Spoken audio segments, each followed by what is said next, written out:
araw mga boss, welcome po ulit sa aking channel. Ang video natin ngayon is tungkol sa Suzuki Hayate FI. So yun, may dinala dito sa amin ngayon, tulak-tulak lang. Ang sabi ng may-ari is maandar yung makina, yun nga lang, hindi umuusad yung motor. So sabi nga namin, i-check yung yung belt. So simulan natin mga boss.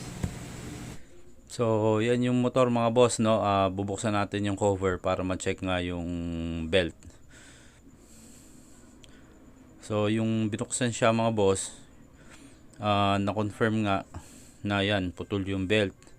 So, yan ang itsura niya mga boss, no? So, yung belt putol, tapos yung mga bola, puro may kanto na. Kung susundin natin yung kasa mga boss, yung belt, pinapalitan yan 2 years o kaya every 24,000 kilometers. So kahit alin ang mauna dun. So may mga chance naman na lumalagpas naman talaga dun sa 24,000. Yun nga lang, kung hindi nyo siya na pa-check at hindi siya na agapan, ganyan na mangyayari mga boss. Napakadelikado niyan kasi kung sakasakali na yung belt is pumulupot dun sa may clutch, ang mangyayari niya mga boss, para kayong stop ball niyan. So habang tumatakbo kayo at pumulupot dun sa clutch nyo, bigla kayong hihinto niyan. So kung mabilis ang takbo nyo at bigla huminto, so aksidente ang mangyayari mga boss.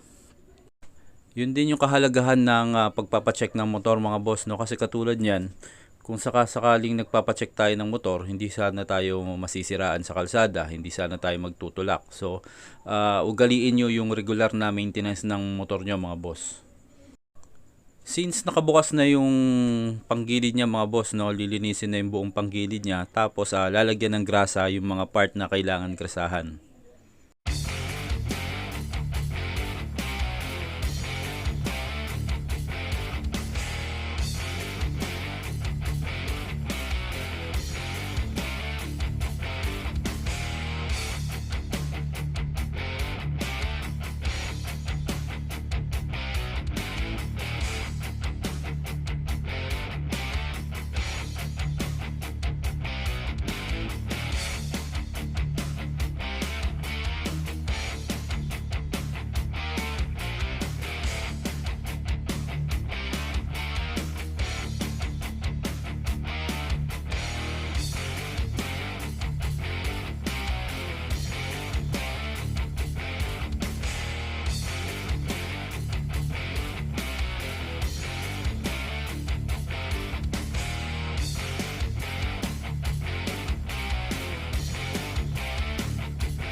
So yun mga boss, no, maglalagay tayo ng bagong set ng bola.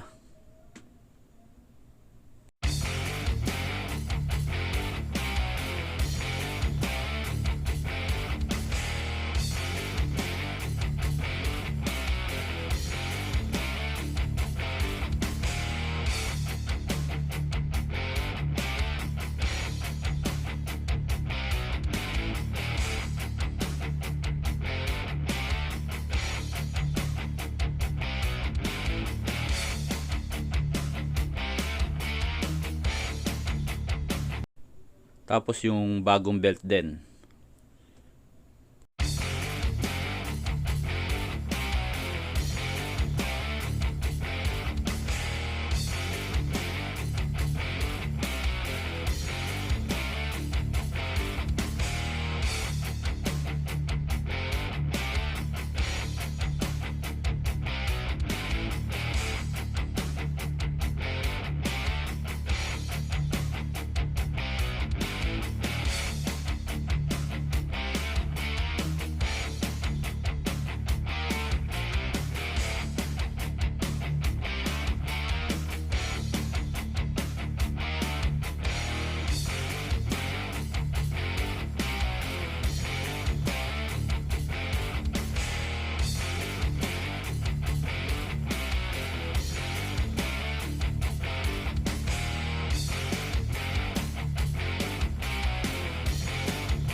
So kung nagustuhan nyo yung video natin ngayong araw, paki-like, share, and subscribe. Paki-hit nyo na rin yung notification bell para updated kayo sa mga bagong video ko mga boss. Salamat!